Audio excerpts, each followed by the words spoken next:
समझ में नहीं आता। कब, कौन सा निर्णय क्यों लेते हैं आप? यदि कंस को समझना इतना आसान होता तो कंस नहीं होता। ये नया सिंहासन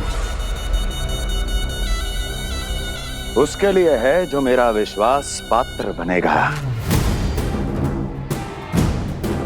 मेरे दाहिने हाथ की तरह मेरे मन के सबसे निकट होगा वो। मंत्री परिषद में विशेष स्थान की प्राप्ति होगी। मेरे बाद पूरे राज्य के लिए उसी का वचन होगा। शासन। किंतु ये अधिकार केवल उसे प्राप्त होगा जो मेरी परीक्षा में उत्तीर्ण होगा। मेरा सबसे महत्वपूर्ण कार्य करेगा वो। इसलिए जाओ, कह दो सभी बाहुबलियों को, महाबलियों को, दैत्यों को, दानवों को, प्रेतों को, पिशाचों को, सभी को यह सूचना दे दो। ना ना ना ना, सूचना नहीं, चुनौती दो कि यदि साहस है तो आए, मेरी परीक्षा में उत्तीर्ण हो और इस सिंहासन पर बैठने का अधिकार प्राप्त कर ले। जाओ। और हां, ये अवश्य कहना कि केवल वही आए जिनके हृदय में साहस का ज्वालामुखी धधकता हो, जिनकी तलवारें पर्वतों का सीना चीरने को व्याकुल हो, जिनकी संकल्प शक्ति इतनी दृढ़ हो कि मृत्यु से टक्कर ले लें। कायर नहीं चाहिए मुझे। जाओ। महाराज, आप जिसे भी ये विशेष पद देंगे, भविष्य में यदि वही हमारे शीश पर बैठ गया तो क्या करेंगे आप? पहले ऐसा कोई योद्धा सामने तो आए अस्ति, जो उस विष्णु के अवतार का संहार कर सके।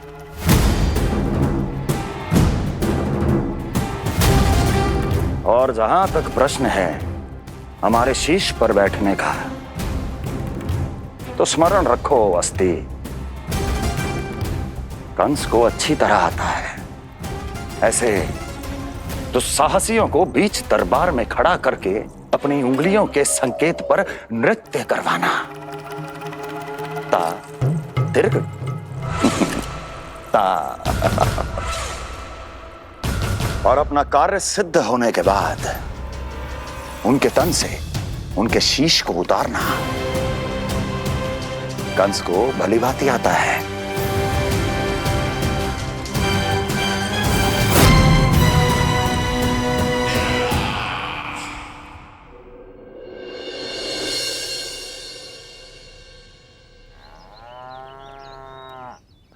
पूरे 100 दिन का होगा हुआ तो लल्ला, कम से कम 100 व्यक्ति तो आने चाहिए थे ना तेरे और तेरे दाऊ के नामकरण में।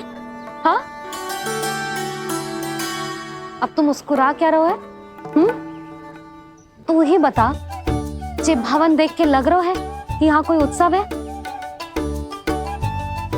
बिना अतिथियों के कैसा उत्सव और कैसा आनंद, तू ही बता। पर मैं करूं भी तो क्या? पता है लल्ला, मुझे तो लग रहा है तेरे बाबा ना कंजूस होगा है। नहीं तो भला और क्या समस्या हो सकती है उन्हें बड़े आयोजन से? अरे गोकुल के राजा का लल्ला है तू, राजकुमार। यदि तेरा आयोजन बड़ा ना होगो तो भला किसका होगो?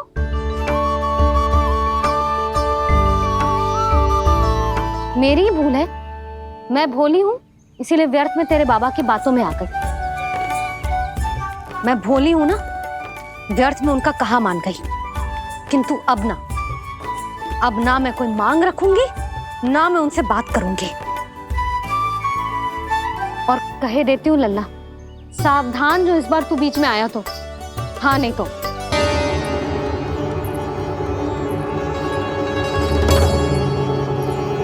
क्या होगा? हाँ, सब ठीक तो है ना? आप इतनी चिंता में क्यों हो जी? कोई बुरी सूचना तो ना मिली? अब जे मत ही कहना कि जे भी मुझसे छुपाना पड़ेगा। जो भी है मुझे बताओ। पंडित सदानंद जी महाराज वो नामकरण के लिए ना आ सके। उनकी बिटिया के पांव भारी, उसे लिवाने वो समझाने गए। ये तो शुभ समाचार है।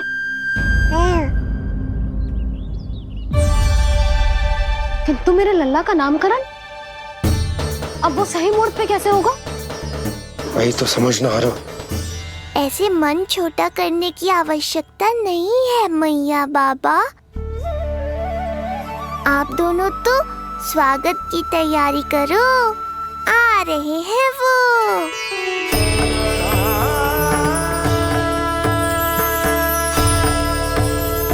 लो, आ गए वो जिनकी मुझे प्रतीक्षा थी। आप दोनों व्यर्थ ही चिंता कर रहे थे।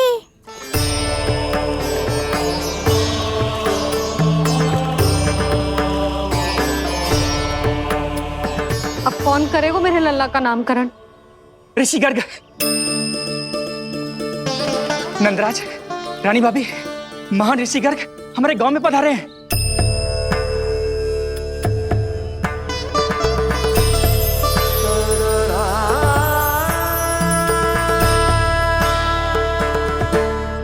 ऋषि गर्ग गोकुल में?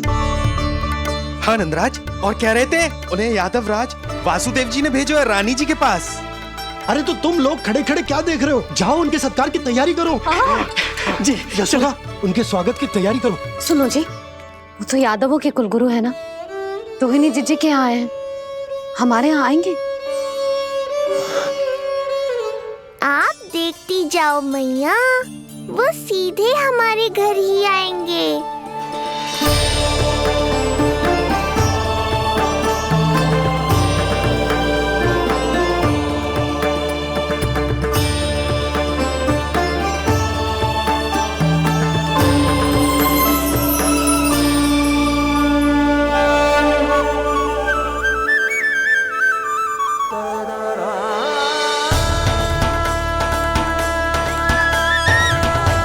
ये क्या हो रहा है मुझे? मैं उस भवन की ओर क्यों बढ़ा जा रहा हूँ?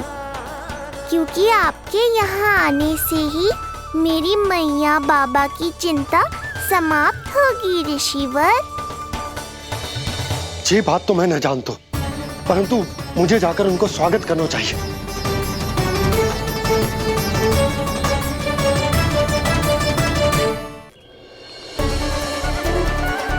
गुरुदेव,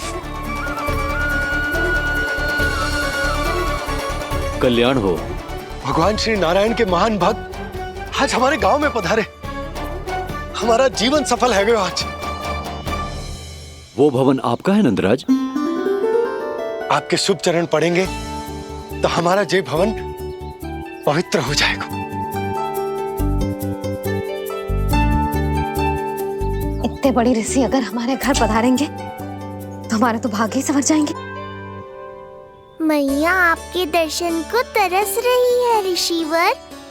संकोच मत कीजिए, अब आ भी जाइए। पधारिए गुरुजी। न जाने क्यों मेरे पांव अपने आप ही आपकी भवन की तरफ जाने को व्याकुल है नंदराज। पधारिए गुरुदेव, आइए।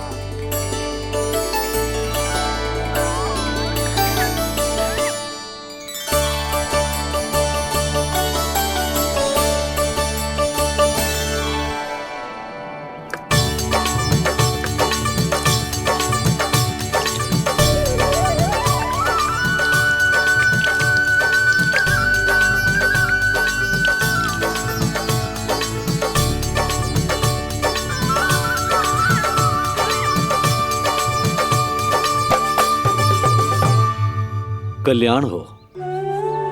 पधारिए।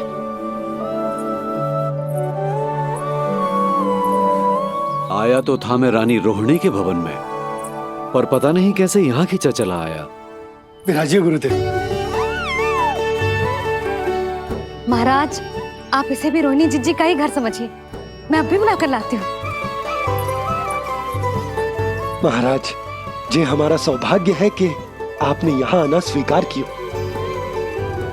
कहिए, क्या सेवा करूं मैं आपकी? मुझे आपके भाई वासुदेव ने भेजा है नंदराज।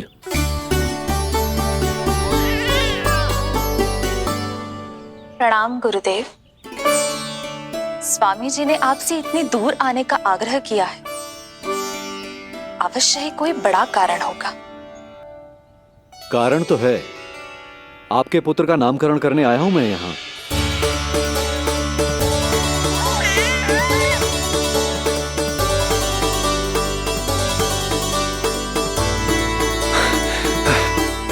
ऋषिवर, तब तो आप अत्यंत ही शुभ दिन पधारे। आज का ही मुहूर्त निकलो है भाभी के लल्ला और हमारे लल्ला के नामकरण के लिए। परंतु पंडित जी गांव से बाहर हैं, इसीलिए आप। अब तो आप यहाँ आ गए हो, आप हमारे भी लल्ला का नामकरण कर दो ना। पुत्री, ये क्या कह रही हो तुम?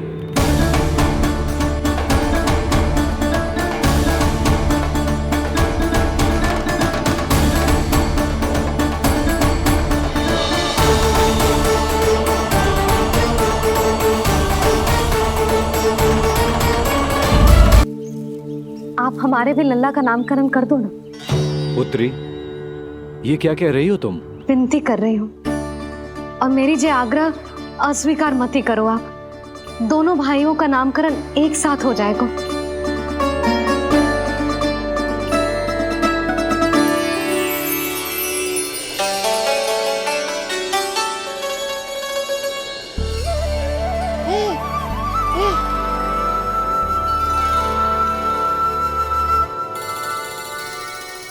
कितने प्यारे और निर्दोष बालक हैं।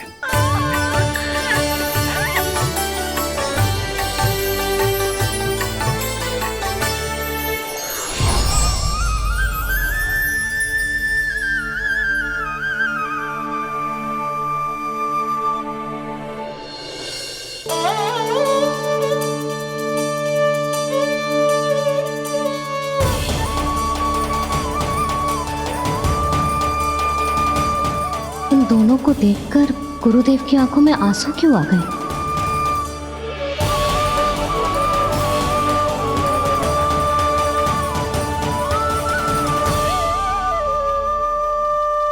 ये क्या कर रहे हैं ऋषिवर? संभालिए अपने आप को, नहीं तो मेरा रहस्य खुल जाएगा आज। अरे ऋषिवर, हाथ मत जोड़िए। इससे पहले कि गड़बड़ हो जाए, अपनी नमस्कार मुद्रा को आशीर्वाद मुद्रा में बदल दीजिए। बात को समझिए।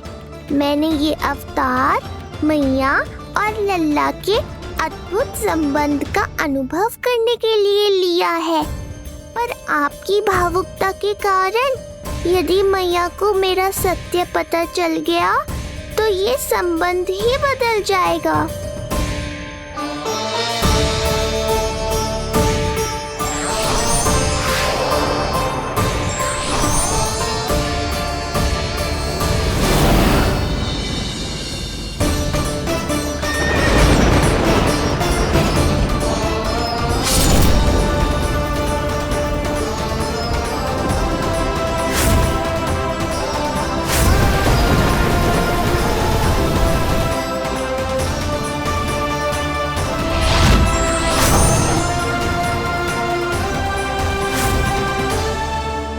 अब आप सब कुछ जान चुके हैं ऋषिवर, इसलिए अब मेरे सामने हाथ जोड़कर मेरे सत्य को उजागर मत कीजिए।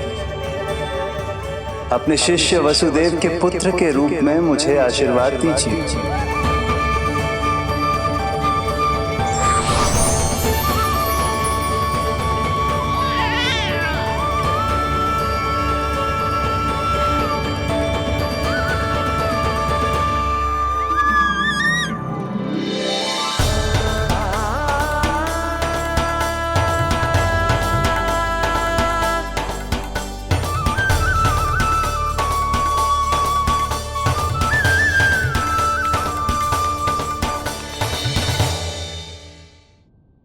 ऋषिवर, आप मौन क्यों हैं? और आपकी आंखों में आंसू, सब कुछ ठीक है ना? अब तो आप हमारे लल्ला का नामकरण करोगे ना? इन दोनों का नामकरण करना मेरा सौभाग्य होगा पुत्री।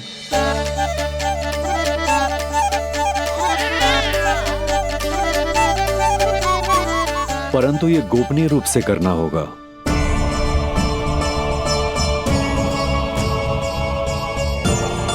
अवश्य ही स्वामी का आग्रह होगा, ताकि कंस की बुरी दृष्टि हमारे पुत्र पर ना पड़े। ये तो बहुत महान ऋषि हैं, इन्हें कंस के अत्याचारों के बारे में अवश्य पता होगा। अपनी संतान का नामकरण संस्कार करना एक मां के लिए उत्सव से कम नहीं होता है, पर यह छुपकर करना होगा। आप दोनों को स्वीकार तो है ना? जैसी आपकी आज्ञा गुरुदेव। स्वीकार है गुरुदेव। तो फिर कहाँ करना है हमें नामकरण का प्रबंध? गुरुदेव, मंदिर सही रहेगा?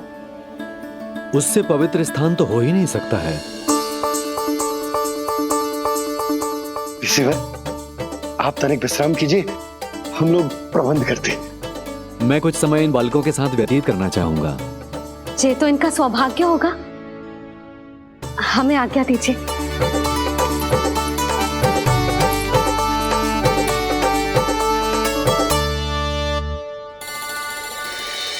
प्रभु, स्वयं भगवान होकर भी आपको बंदी गृह में जन्म लेना पड़ा। अब अपनी मां को छोड़कर दूसरी मां के यहां पलना पड़ रहा है। जब से गोकुल आए हैं, छुप छुप कर रहना पड़ रहा है। इतनी नन्ही सी अवस्था में दुष्ट कंस के कितने ही आक्रमणों का सामना कर चुके हैं आप। और जिस उत्सव में सभी सप्तऋषियों और सभी देवी देवताओं को साक्षी बनकर आना चाहिए, उस नामकरण उत्सव को यहां एकांत में करना पड़ रहा है। क्यों प्रभु, इतने कष्टों को सहकर ये अवतार क्यों लिया है आपने? दुष्टों का नाश करने के लिए, धर्म की स्थापना करने के लिए और सबसे अधिक मैया की ममता का अनुभव करने के लिए। पर इसके लिए इतने कष्ट? मानव जीवन लिया है तो कष्ट तो उठाने ही पड़ेंगे ऋषिवर। मानव जीवन की आंच जला रही है, फिर भी आप मुस्कुरा रहे हैं प्रभु। ये कैसा अनोखा अवतार है?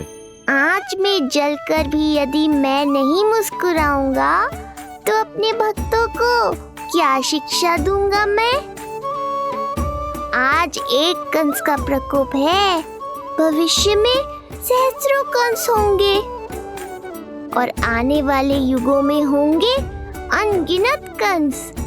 उस समय मेरे भक्तों को पता होना चाहिए कि अपने कष्टों को कैसे सहना है और धर्म के पथ पर अडिग कैसे रहना है।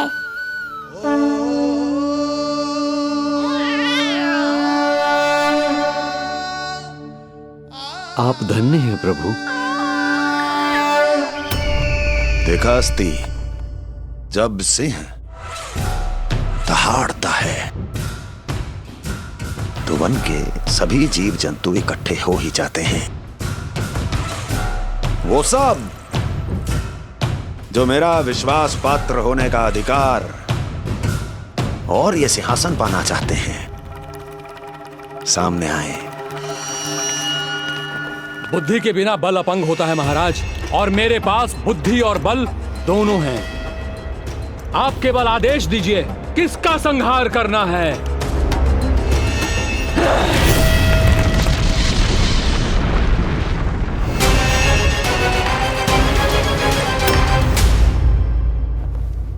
सारी तैयारी हो गई। बोलो। आप गुरुदेव को बुला लो, मैं रोहिणी जीजी और बालकों को ले आती हूँ। यशोदा, तुम रुष्ट तो ना हो ना मुझसे? मैं भला रुष्ट क्यों होने लगी? नहीं, तुम जो उत्सव बड़े धूमधाम से करना चाहती थी और बहुत प्रसन्न हूं मैं कि हमारे लल्ला का नामकरण स्वयं ऋषि गर्ग पूरे विधि विधान से कर रहे हैं। मैं समझ गई, उत्सव बड़ा हो या ना हो, प्रसन्नता बड़ी होनी चाहिए।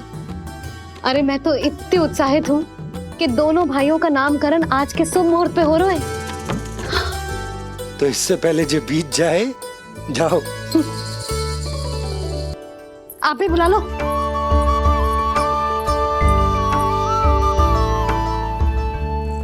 यहाँ सब के सब एक से बढ़कर एक है, तो फिर अपने कार्य के लिए किसका चुनाव सबसे पहले करूं? मेरा सामर्थ्य तो आपने अभी तक देखा ही नहीं महाराज। चुटकी बजाकर शत्रुओं का विनाश कर सकता हूं मैं।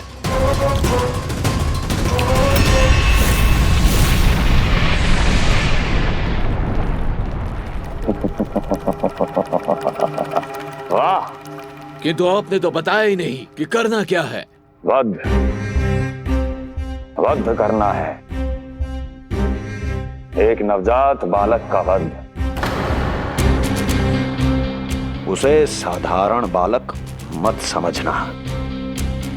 गोकुल में नंद के घर पल रहा वो बालक विष्णु का अवतार है।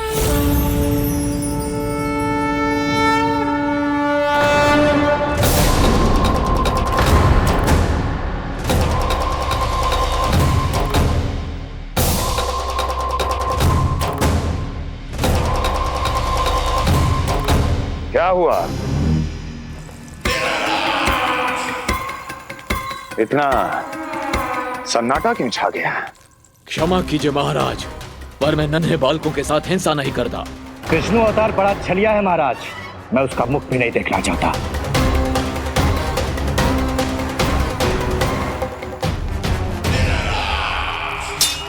जाने दो इन्हें। वैसे भी इस सिंहासन के लिए मुझे कायरों की कोई आवश्यकता नहीं। जाने दो।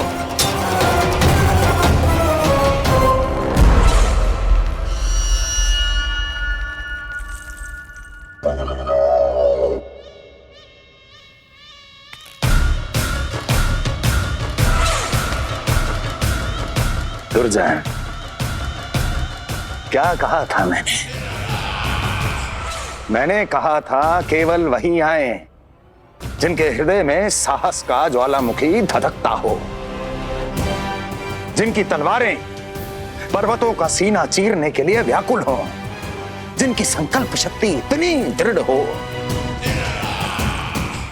कि वो मृत्यु से टक्कर ले जाएं। वही होगा इस सिंहासन का असली अधिकारी। महाराज,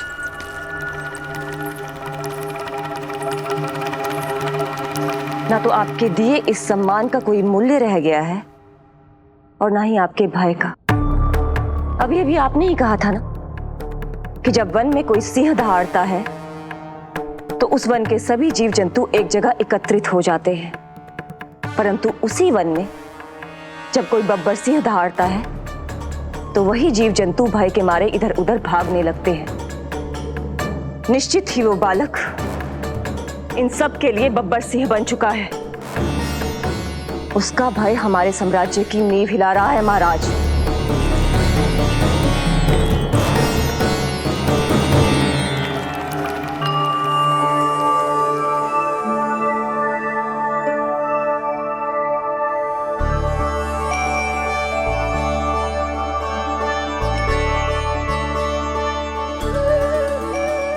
हे नारायण, मेरा मार्गदर्शन कीजिए।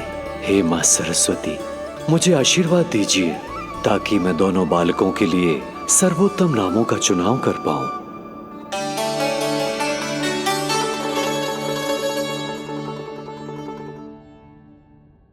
आपके पुत्र को बड़े भाई के कर्तव्य का निर्वाह करना है और इस दायित्व को प्रभु श्री राम से अच्छा किसने निभाया है।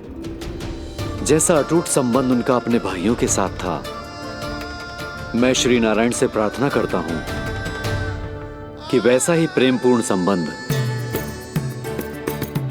इसका भी अपने छोटे भाई के साथ हो।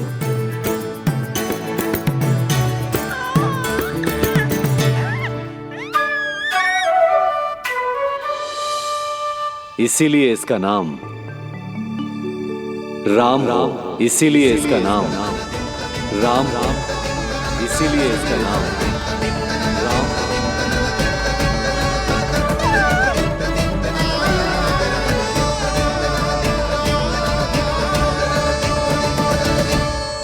बड़े भाई में आदर्श, न्याय संकल्प बल के साथ साथ शारीरिक बल भी होना चाहिए।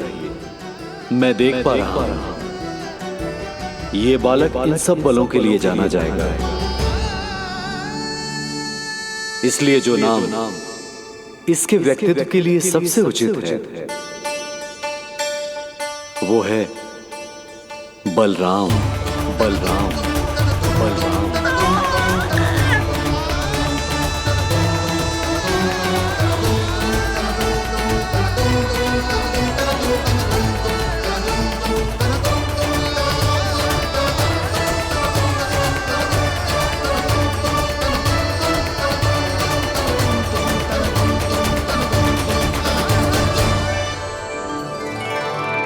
बलराम,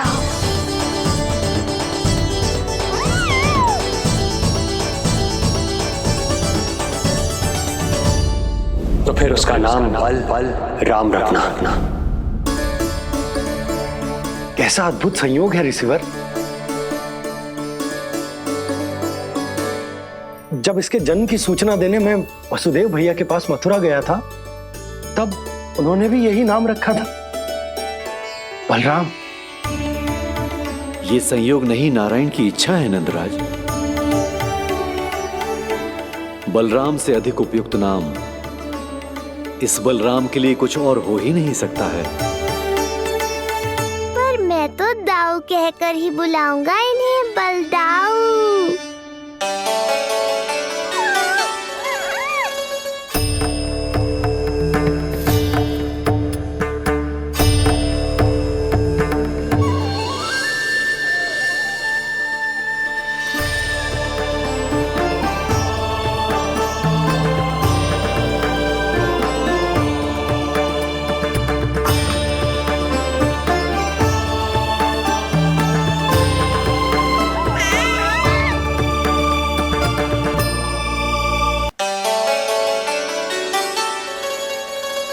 सुना पुत्र, आज से तुम्हारा नाम होगा बलराम। बलराम, बलराम।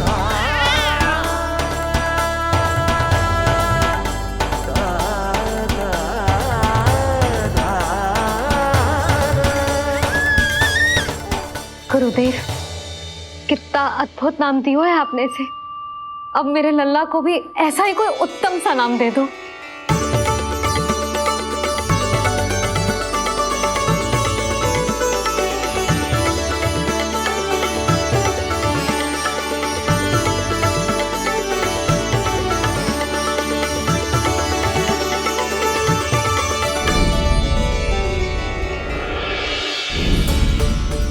ये कठिन दायित्व आपने ही मुझे सौंपा है प्रभु।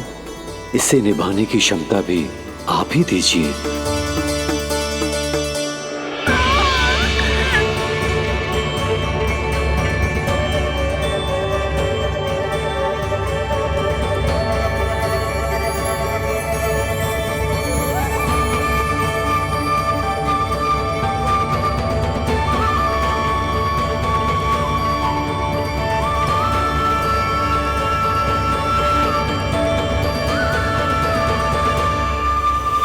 कृष्ण कृष्ण कृष्ण कृष्ण कृष्ण कृष्ण कृष्ण कृष्ण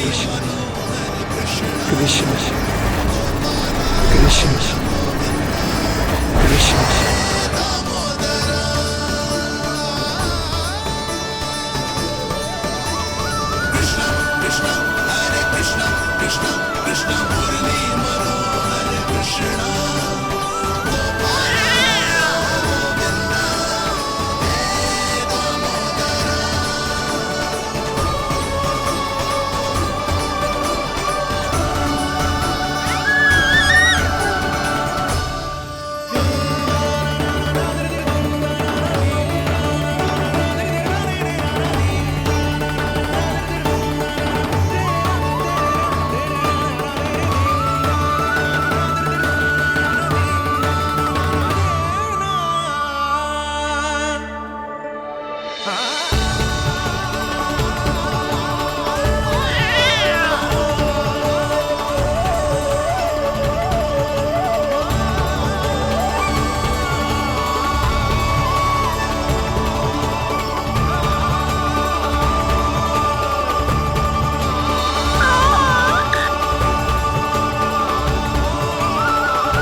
कृष्ण कोई साधारण शब्द नहीं है। ये अनेक विशेषताओं से भरा हुआ है। क बना है कमलकांत से, अर्थात वो जो श्रीपति विष्णु जैसा हो।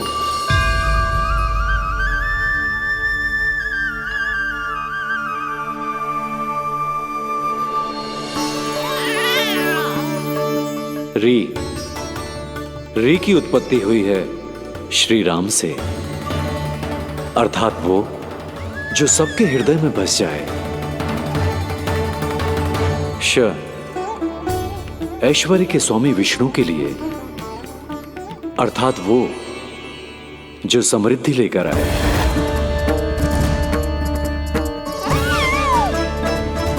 और ना है नरसिंह के लिए, अर्थात वो जो रक्षा करे। और अंत में आकार की मात्रा सूचक है अग्निदेव का, अर्थात वो जो स्वयं तप कर सबको पवित्र कर दे।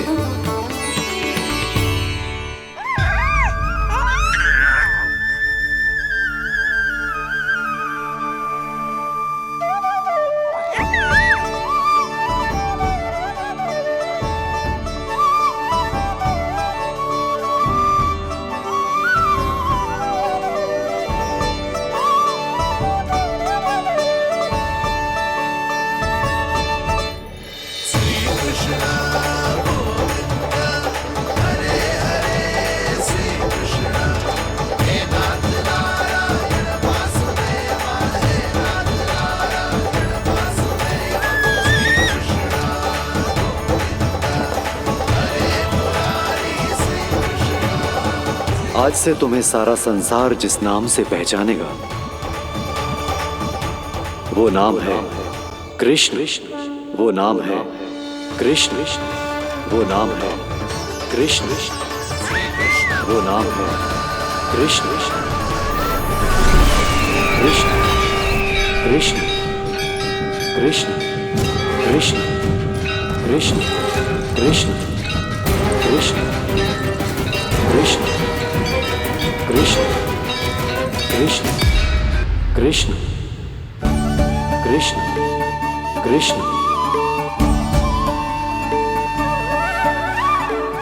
यशोमती मैया के नंद लाला, यशोमती मैया के नंद लाला। असुरी कार्य करने वालों के लिए कृष्ण नाम का अर्थ एक और भी होगा। वो घनी अंधेरी रात जिसमें इसने जन्म लिया, पर इससे जो प्रेम करते हैं उन सभी के लिए कृष्ण नाम का अर्थ होगा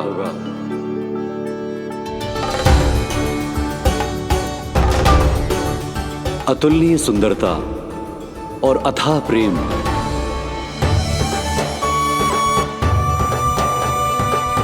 इन दोनों विशेषताओं का साक्षात स्वरूप होगा ये कृष्ण।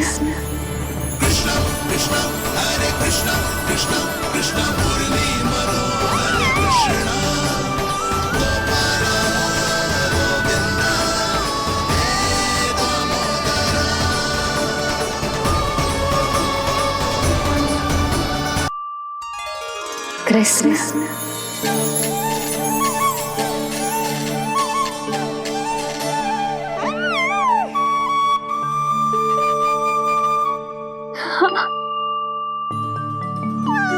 और जो मानवता के शत्रु हैं उनके जीवन में ये नाम अशांति, असुरक्षा, भय उत्पन्न करेगा, पर सात्विक प्रवृत्ति के व्यक्तियों के लिए ये नाम शांति, संतोष और सुख का सूचक होगा।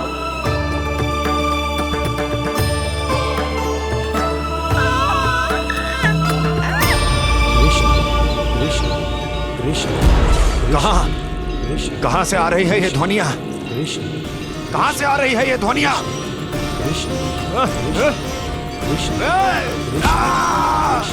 स्वामी, महाराज,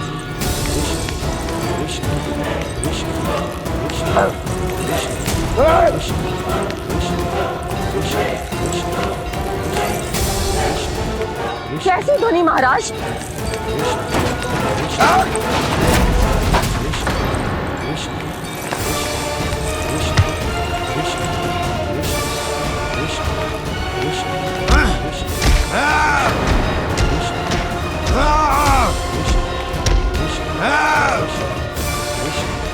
स्वामी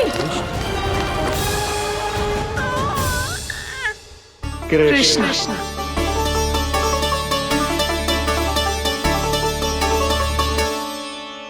कृष्ण, जे नाम अनंत काल तक स्मरण किया जाता रहेगा, जय तेरी मैया का आशीर्वाद। संसार मुझे कृष्ण बुलाए या नीलमणि कहकर पुकारे, मैं रहूंगा तो बस यशोमती मैया का नंद लाला। यशोमती मैया के नंद लाला, यशोमती मैया के नंद लाला।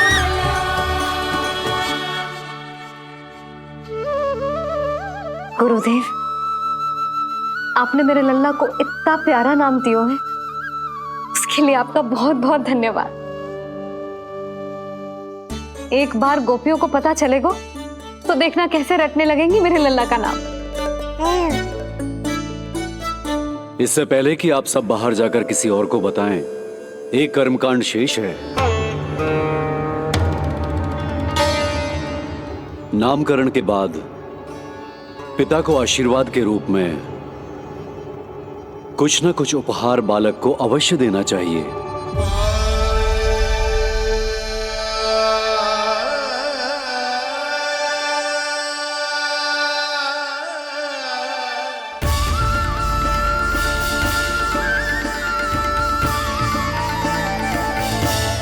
मैं क्या दूं?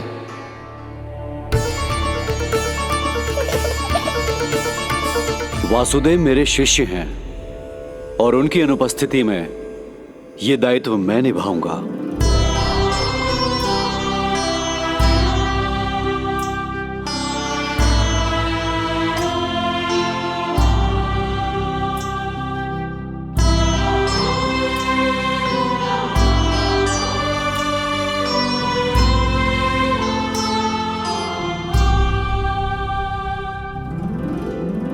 इसे अपने पिता की ओर से स्वीकार करो पुत्र।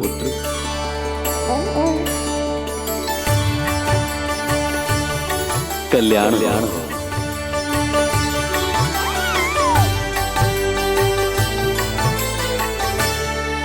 क्या दूं मैं इसे?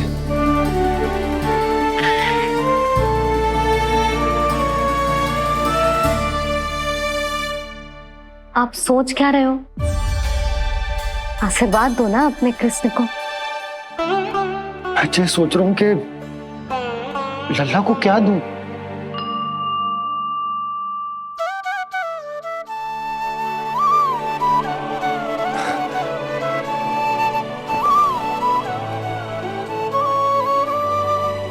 लल्ला, तू स्वयं ही बता दे तुझे क्या चाहिए।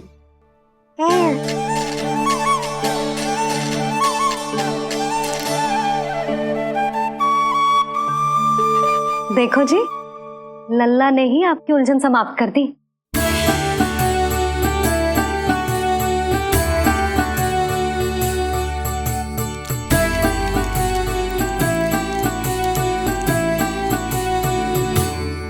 मेरा आशीर्वाद कि तेरा जे नाम कृष्ण तेरी प्रजा के लिए बहुत हितकारी हो। गुरुवर, आप भी इसे आशीर्वाद दें।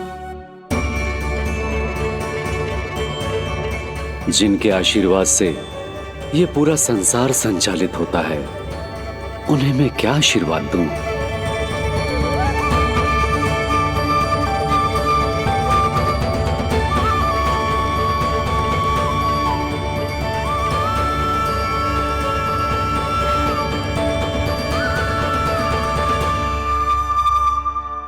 आपने तो मुझे मेरा नाम दिया है ऋषिवर।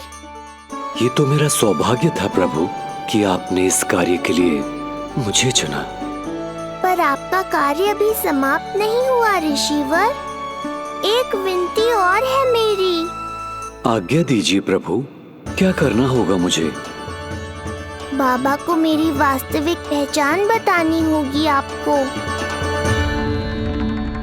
और इन्हें इस बात के लिए मनाना होगा कि ये मैया को कभी भी मेरा सत्य पता ना चलने दे।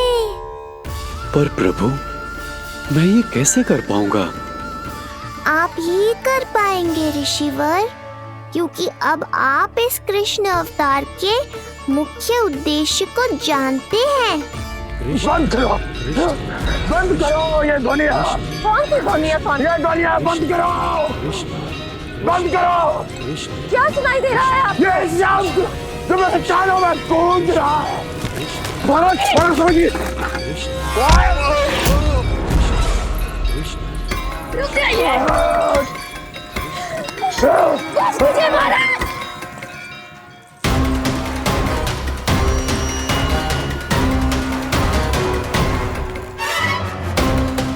आप भूल रहे हैं कि आप मथुरा नरेश है, कंस है आप।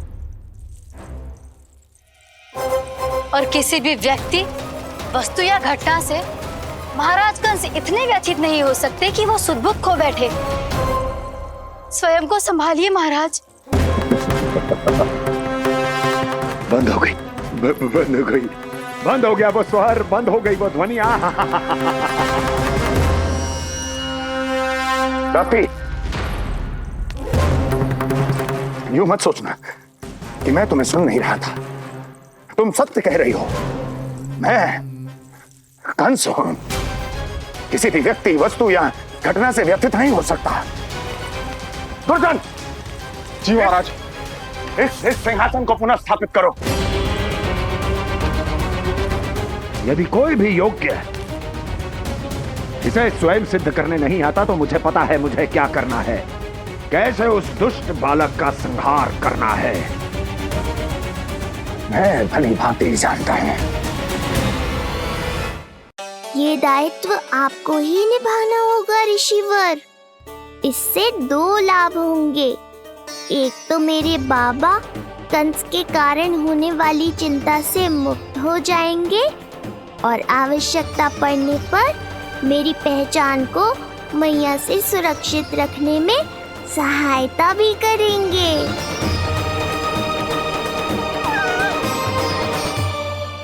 नंदराज, अब बलराम और कृष्ण दोनों को भूख लग गई होगी।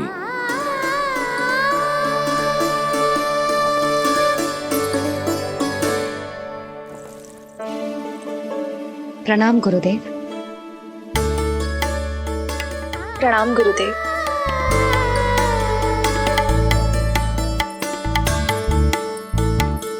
गुरुदेव, अब आप भी विश्राम कर लीजिए। नहीं नंदराज, मुझे शीघ्र ही मथुरा पहुंचना है। राजा वासुदेव और रानी देवकी मेरी प्रतीक्षा कर रहे होंगे। पर इससे पहले कि मैं जाऊं, मुझे आपको कुछ बताना है।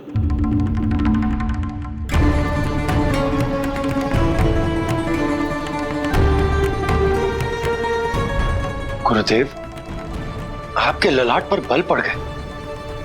सब कुछ ठीक तो है ना? कहीं आप मुझे कंस के बारे में तो ना बताना चाहते? गुरुदेव, मैं जानता हूं कि कंस नवजात शिशुओं की हत्या करवा रहा है।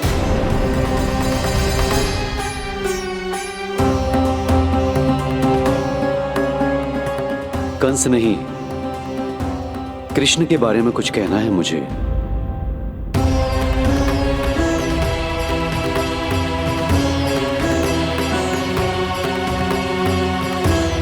बताइए गुरुवर।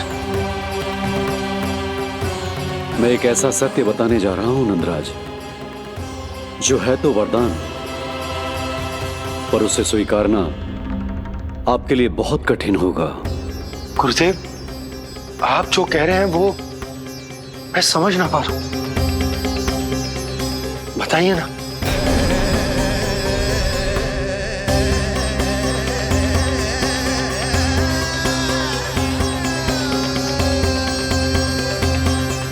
बताइए ना गुरुवर।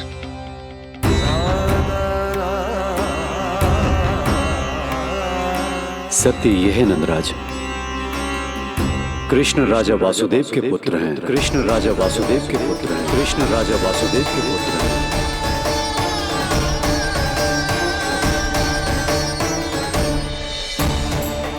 और वो कोई साधारण बालक नहीं है, स्वयं श्री हरि विष्णु के अवतार हैं। और वो कोई साधारण बालक नहीं है, स्वयं श्री हरि विष्णु के अवतार हैं।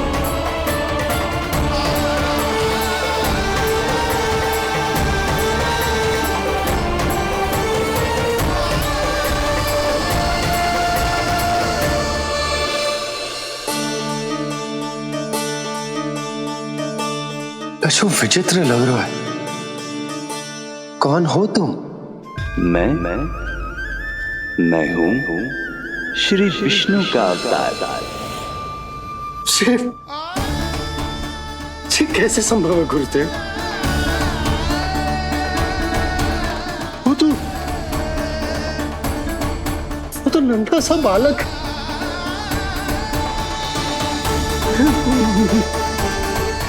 वो श्री नारायण का अवतार कैसे हो सकता है? और गुरुदेव आप ये सोच भी कैसे सकते हैं कि वो मेरा लल्ला वसुदेव भैया का पुत्र है? यही सत्य है नंदराज, पिछले जन्म में मिले वरदान का फल है ये।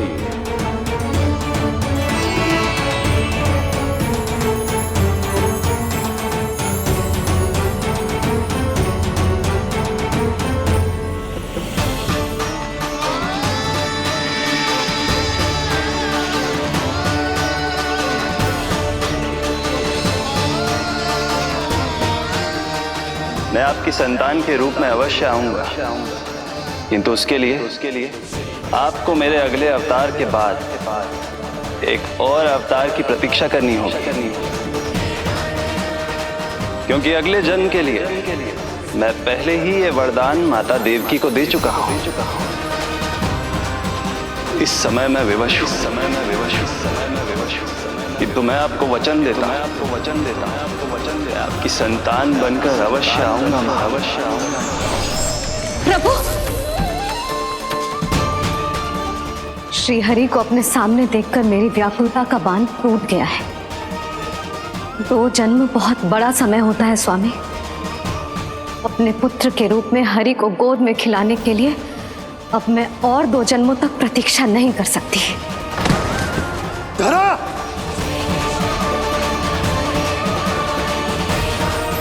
माता देवकी को मैं पहले ही वचन दे चुका हूं, इसलिए विधि के विधान के अनुसार मुझे उन्हीं का पुत्र बनकर जन्म लेना होगा।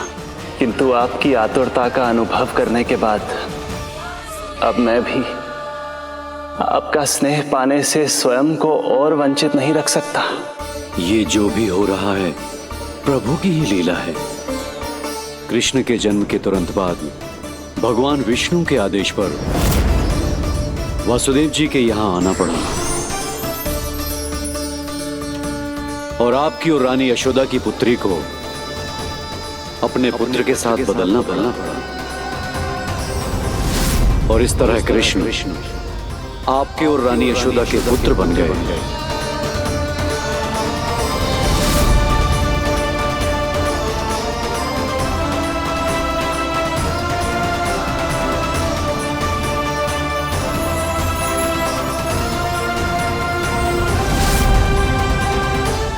आपने सही कही थी गुरुदेव, जिस सुनने में तो वरदान ही लगता, पर इसे स्वीकार करना उतना ही कठिन। जब यशोदा को इस बात का पता चलेगा तो उसे कैसा लगेगा? अपने नाम का अर्थ अच्छे से सुनो है ना तूने? उसका हर एक अक्षर भगवान श्री नारायण से संबंधित है, जैसे उन्हीं का स्वरूप है तू। बस मैया, ये सत्य आपसे छुपा रहे, इसी कारण बाबा के लिए ये जानना आवश्यक है। फिर चाहे इसे स्वीकार करना उनके लिए कितना भी कष्टदायक क्यों ना हो। नहीं नंद, ये सत्य उन्हें आप नहीं बताएंगे। स्वयं प्रभु ने मुझसे कहा है किसी और प्राणी को इसके बारे में भनक तक नहीं लगनी चाहिए, और रानी यशोदा को तो बिल्कुल नहीं। गुरुवर, कंस के आक्रमणों की जानकारी यशोदा से पहले ही छुपा कर रखना कठिन था। अब इतना बड़ा सत्य मैं यशोदा से कैसे छुपाऊंगा? आपको छुपाना ही होगा नंदराज, यही प्रभु की इच्छा है।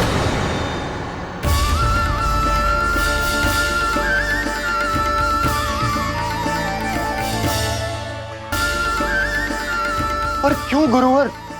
ताकि नारायण अपनी मैया की ममता का अनुभव कर पाए।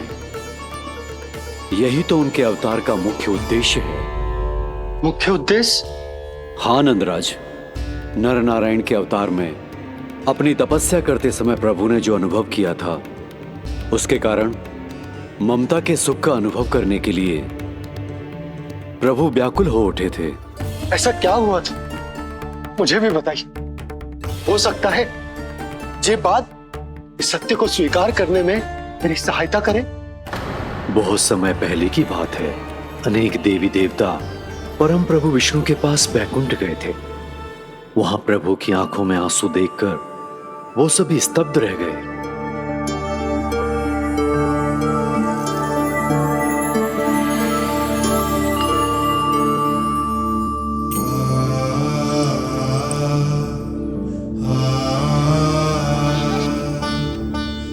प्रभु, आपकी आंखों में आंसू?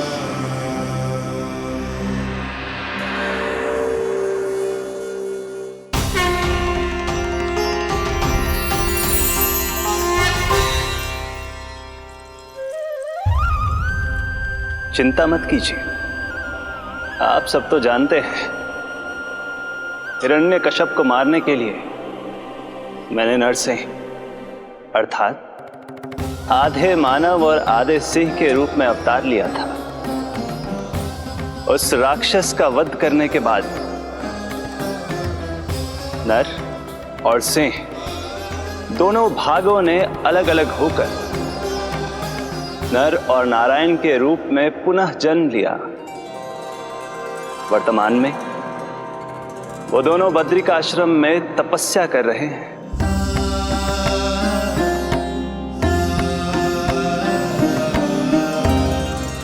आज उन दोनों ने कुछ ऐसा देखा जिसने मुझे भी भावुक कर दिया।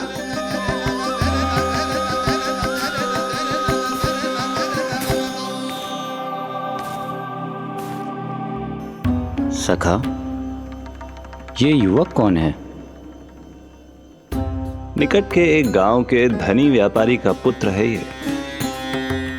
प्रत्येक संध्या वन के उस पार ये अपनी प्रेयसी से मिलने जाता है और फिर रात्रि भर उस नर्तकी के साथ सहवास करने के बाद सुबह अपने निवास को लौट आता है। यदि यही इसका नित्य क्रम है तो फिर आज ये इतने तनाव में क्यों है?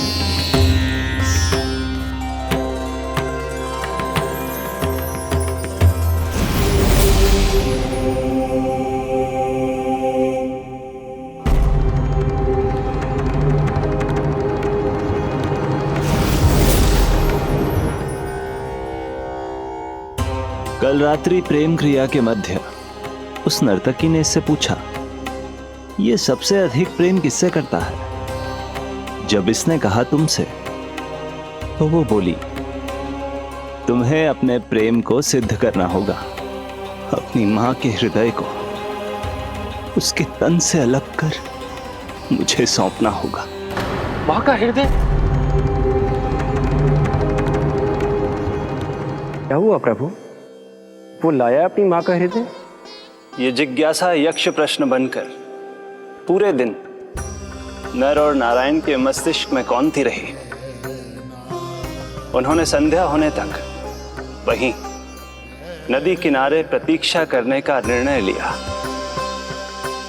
ताकि वो ये जान सके कि क्या वो युवक अपनी क्रूर प्रेयसी को छोड़ेगा या वासना में अंधा होकर अपनी ही माता की हत्या करने का जघन्य अपराध करेगा।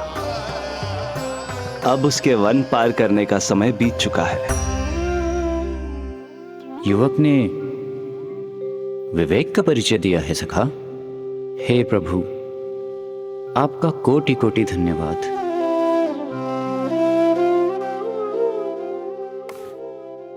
सखा,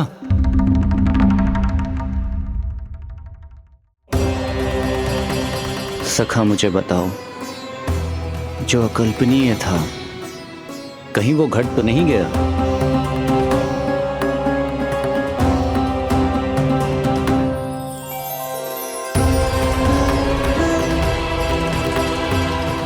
जब इस युवक की मां को इसकी प्रेयसी की क्रूर मांग के बारे में पता चला तो जो उसने किया वो इस समस्त संसार में केवल एक मां ही कर सकती है।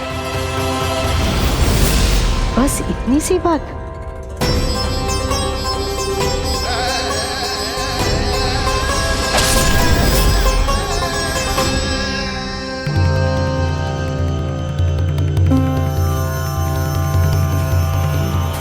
संभाल के मेरे बेटे, कहीं चोट ना लग जाए तुझे। संभाल के मेरे बेटे, कहीं चोट ना लग जाए तुझे। संभाल के मेरे बेटे, कहीं चोट ना लग जाए तुझे। ये तो उसकी मां की पुकार है। मां,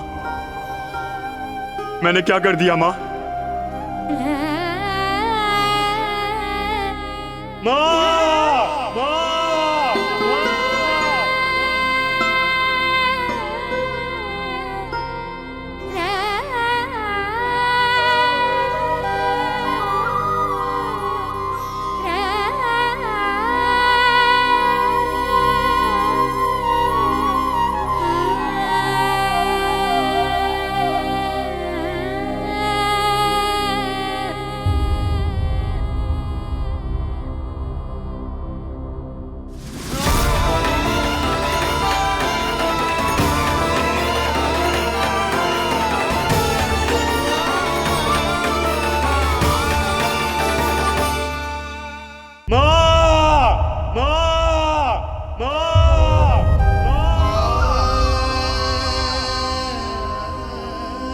इस घटना से केवल नर और नारायण ही भावुक नहीं हो गए थे, बल्कि बैकुंठ में बैठे श्री हरि की आंखों में भी आंसू आ गए थे। ममता के लिए तरसने लगे थे वो। इसीलिए उनके इस अवतार का मुख्य उद्देश्य है मां की ममता का अनुभव करना। यही कारण है कि ये सत्य आपको रानी यशोदा से छुपाना ही होगा नंदराज। नहीं तो वो कृष्ण को मां की दृष्टि से नहीं, एक भक्त की दृष्टि से देखेंगी और प्रभु जिस आनंद के लिए इतना कष्ट उठा रहे हैं उससे ही वंचित रह जाएंगे। बोलिए नंदराज, आप श्री नारायण के इस सत्य को गुप्त रखेंगे ना?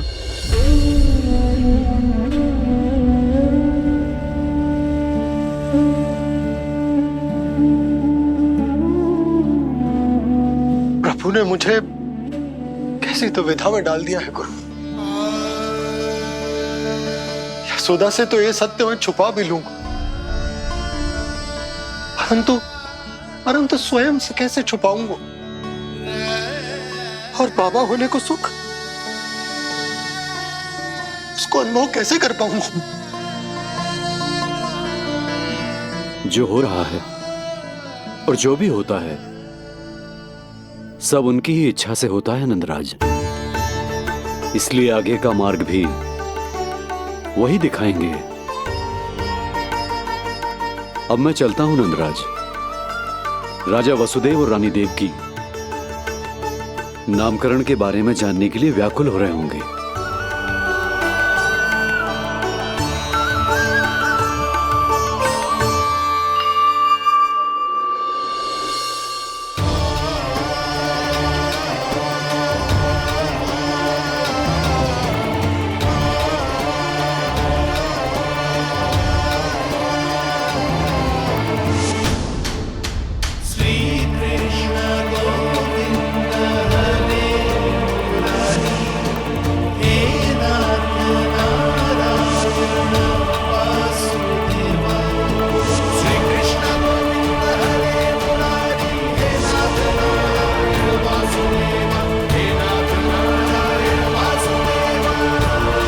सत्य ये है नंदराज, कृष्ण राजा वासुदेव के पुत्र हैं।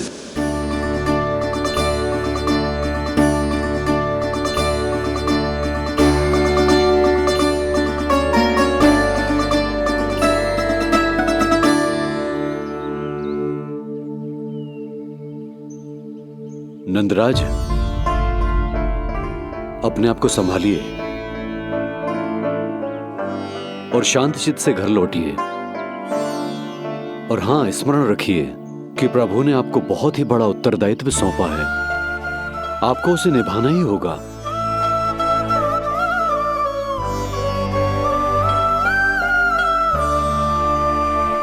प्रभु आपको शक्ति दे।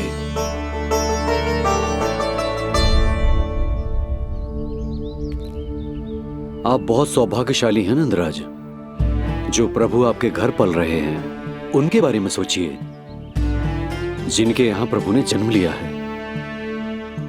वो दोनों तो प्रभु की बाल लीलाओं से पूरी तरह से वंचित हैं।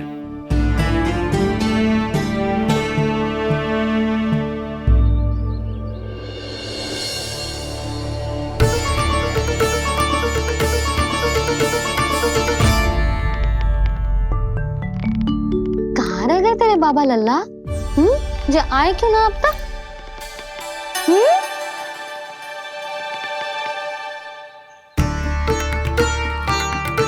मेरा लल्ला मेरा ना है, वो तो मेरे आराध्य नारायण का अवतार है। और ये बात मुझे यशोदा से छुपानी।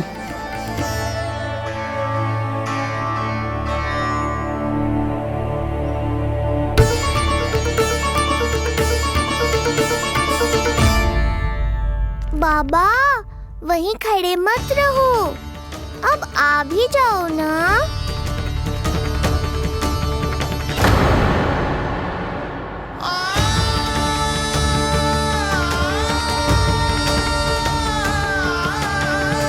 एक पग भी आगे बढ़ाने का साहस ना हो रो मेरा।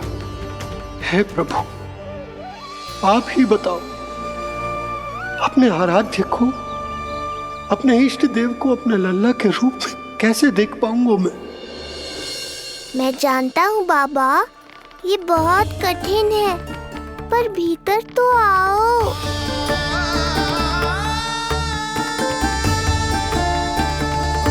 अब आ भी जाओ बाबा, ऐसे बाहर कब तक खड़े रहोगे आप?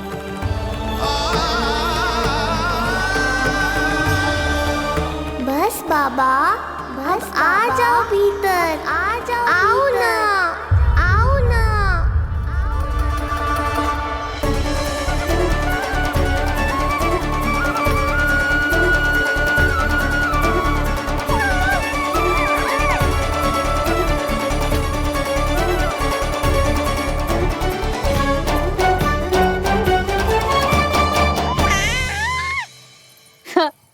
समझो?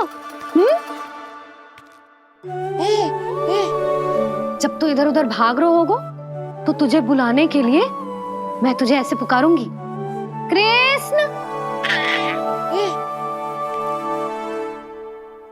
और जब तू शैतानी करेगो ना लल्ला, मैया को तंग करेगो, तो मैं तुझे क्रोध में ऐसे बुलाऊंगी, कृष्ण। हाँ। इसे सत्य पतो ना है, इसीलिए कितनी अच्छी तरह से मैया होने का कर्तव्य निभा रही है। पर मैं अब बाबा होने का कर्तव्य कैसे निभा पाऊंगा?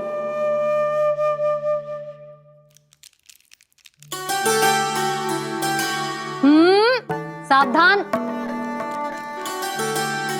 इतनी अच्छी लगी तुझे बाबा की दीजे माला, कि मुंह में ले लियो तूने? मुंह में लेने की वस्तु ना है लल्ला। जैसे यशोदा आपको एक मैया की तरह सीख दे रही है, मैं आपको बाबा की तरह शिक्षा कैसे दे पाऊंगा प्रभु?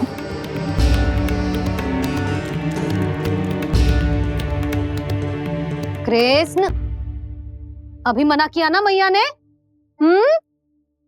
ये तो प्रभु को ही डांट रही है। सावधान, जो फिर से मुंह में लिया तो। यशोदा, तुम्हें पता भी है तुम किस पर क्रोधित हो रही? हाँ, अपने लल्ला पर। और किस पर?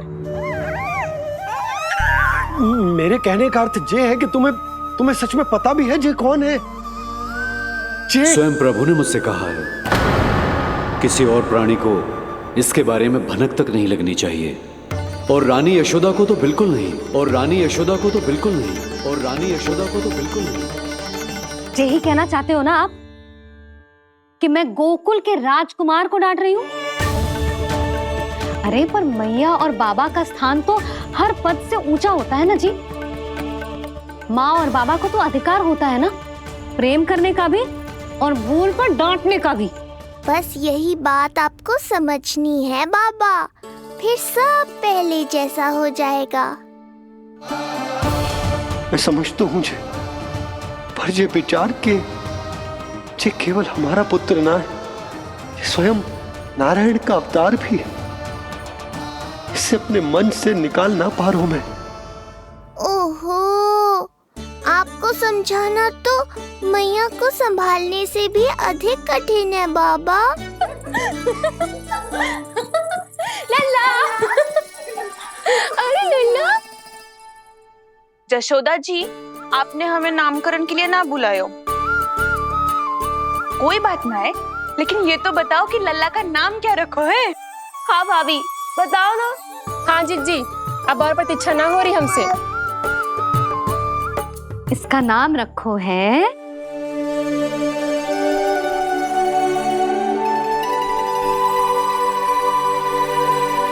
कृष्ण। कृष्ण बहुत प्यारा नाम है, लेकिन थोड़ा कठिन है। मैं तो इसे किशन बुलाऊंगी। सही कहो, मैं भी इसे प्रेम से किशन ही कहूंगी। क्यों किशन? मेरे लिए तो जे किसना है।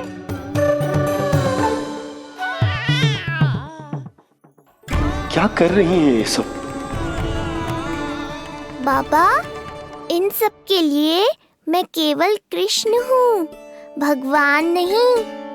बस अब आप भी शीघ्र ही समझ जाओ ना ये। अरे तुम सब। हाँ हाँ, बुरा मुझे भी लग रहा है जो सारी की सारी पहले ही दिन मेरे लल्ला का नाम बिगाड़ रही हैं। किंतु इसमें भी इन सब का प्रेम ही छुपा है, और हम सब तो प्रेम से भगवान को भी प्यारा सा नाम दे देते हैं, है ना? हाँ। सत्य तो ये है कि कृष्ण नाम बहुत अच्छा है, किंतु मैं भी अपने लल्ला को प्रेम का नाम देना चाहती हूँ। कान्हा बुलाऊंगी इसे, कान्हा बुलाऊंगी इसे, कान्हा बुलाऊंगी इसे।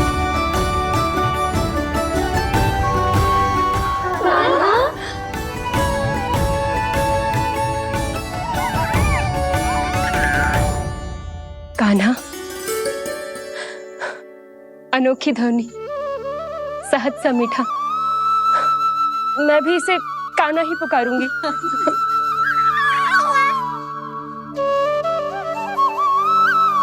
आप भी बुलाओ ना इसे। आप एक बार बुला कर तो देखो, झट से पलट कर देखेगा आपको ये हमारा नटखट कान्हा। प्रभु, ये सब आपका सत्य ना जानती, पर मैं जानता हूं। अब इस मुख से आपका नाम केवल भक्ति भाव से ही निकल सकता है, वात्सल्य भाव से ना। जी की लल्ला का भी तो नामकरण हुआ था ना अपने लल्ला के साथ। हाँ भाभी, क्या नाम रखा गया है इसका? हाँ, बताओ ना।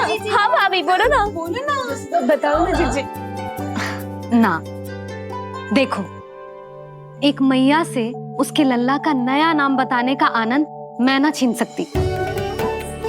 यदि तुम सबको कान्हा के दाऊ का नाम जानना है तो चलो सबके सब रोहिणी जीजी के पास। हाँ, सही कहो, सही कहो। मैं अभी आई। हाँ,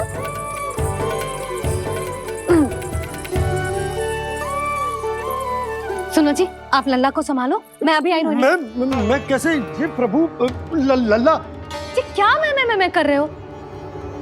क्या हो गया आपको? मैं शीघ्र ही आ जाऊंगी। यशोदा,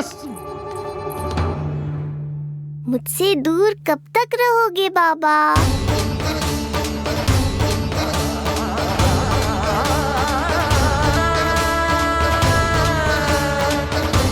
एक बार मेरी ओर देखो तो सही।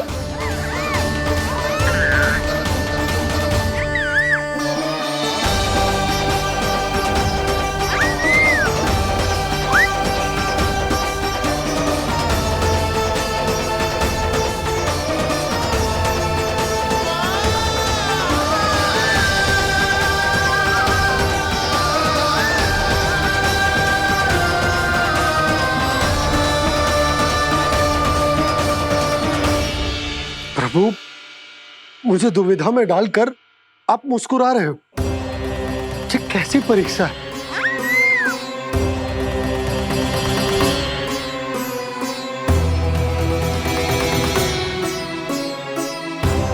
ये क्या कर रहे हैं आप? पिता का स्थान पुत्र के चरणों में नहीं होता, पुत्र के सिर के ऊपर होता है उनका हाथ, उनका वरदहस्त। प्रभु, आप चाहते हो कि मैं आपका सत्य यशोदा को न बताऊं। यशोदा चाहती है कि मैं आपको लल्ला की तरह अपने गोद में उठाकर आपसे बातें करूं। मेरी आंखें चाहती हैं कि मैं आपको अपने इष्ट देव, अपने आराध्य के स्वरूप में देखूं। और मेरा हृदय चाहता है कि मैं आपको अपने पुत्र के स्वरूप में देखूं। अब आप ही बताओ प्रभु, अब मैं इस परिस्थिति में क्या करूं? मुझे कुछ समझ में ना आ रहा। आप ही का आसरा है प्रभु। आप ही को सहायता करनी होगी। आप ही बताइए कि किस प्रकार एक भक्त अपने भगवान को अपने लल्ला के स्वरूप में देखे, उसे अपने हाथों में उठाए, उसे खिलाए, उसके साथ बातें करे, कैसे वो उसका लालन पालन करे अपने पुत्र के स्वरूप में। प्रभु, मुझे कुछ समझ में ना आ रहा। सहायता करो प्रभु। चिंता मत कीजिए बाबा, आपके सभी प्रश्नों का उत्तर शीघ्र ही मिलेगा आपको।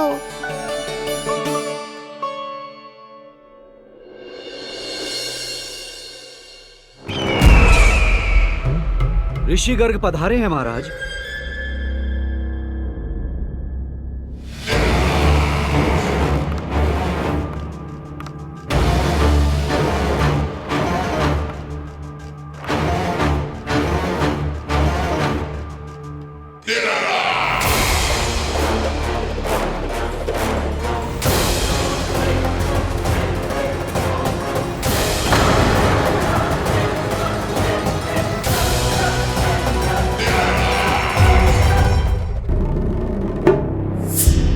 तो महान मथुराधीश कंस के दरबार में ऐसे सम्मान होता है ऋषि मुनियों का? नहीं ऋषिवर, ये तो केवल एक उदाहरण है कि कैसे एक विष्णु भक्त का सम्मान नहीं किया जाना चाहिए। तब तो अच्छा ही है। मैं यहां तुमसे सम्मान की अभिलाषा लेकर नहीं आया हूं। मैं यहां देवकी और वसुदेव से भेंट की इच्छा लेकर आया हूं। क्यों? मेरे विरुद्ध कोई षड्यंत्र रचना चाहते हो? जो सदैव दूसरों के विरुद्ध षड्यंत्र करता है, उसका संपूर्ण जीवन इसी भ्रम में बीतता है कि सारा संसार उसके लिए षड्यंत्र कर रहा है। परंतु अन्य व्यक्तियों के पास इससे भी अत्यधिक महत्वपूर्ण कार्य होते हैं करने के लिए। यह महत्वपूर्ण कार्य करने की आपकी यह इच्छा इस दरबार में पूर्ण नहीं होगी ऋषिवर।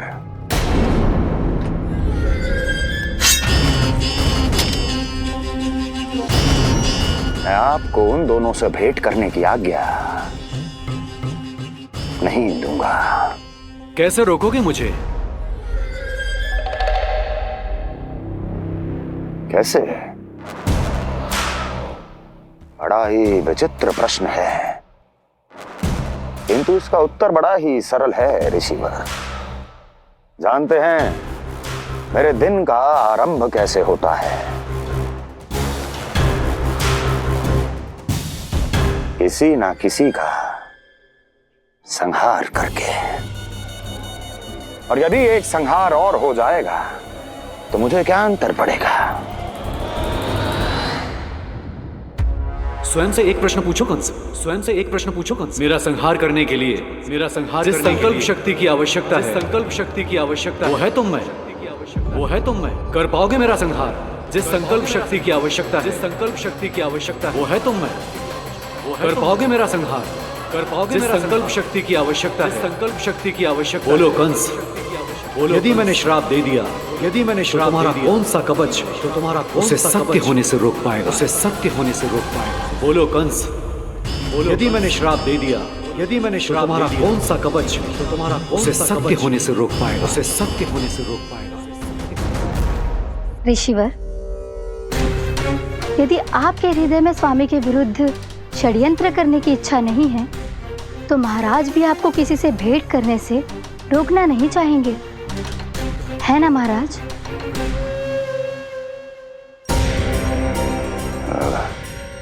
हाँ, आप उन दोनों से भेंट कर सकते हैं।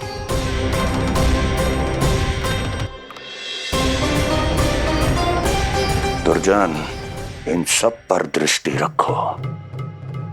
अब सब कुछ सुनकर आना, सब कुछ, कुछ भी छूटना नहीं चाहिए। जाओ।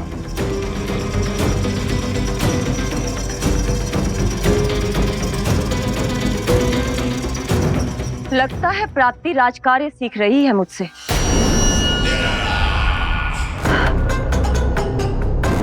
उचित समय पर सही सुझाव दिया तुमने प्राप्ति।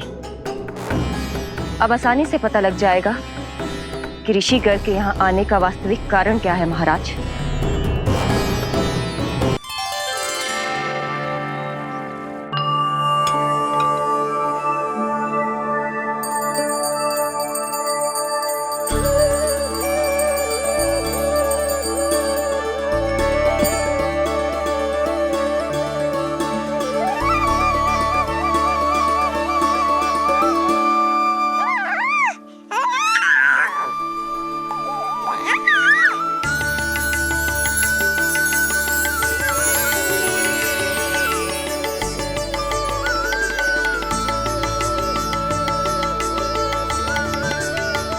स्वयं नारायण मेरे घर में है तो ये फूल उनके चरणों में क्यों चढ़ा रहा हूं? तैयार होगा मेरा लल्ला। किंतु बुरी दृष्टि वाला टीका लगाना तो भूल ही गई तेरी मैया। अभी आ।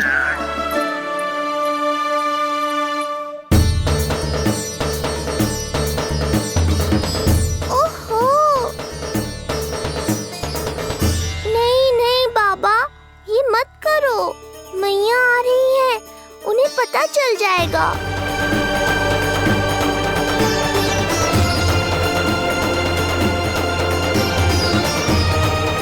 ये फूल तो आपके चरणों के लिए ही बने हैं प्रभु, इन्हें स्वीकार करें।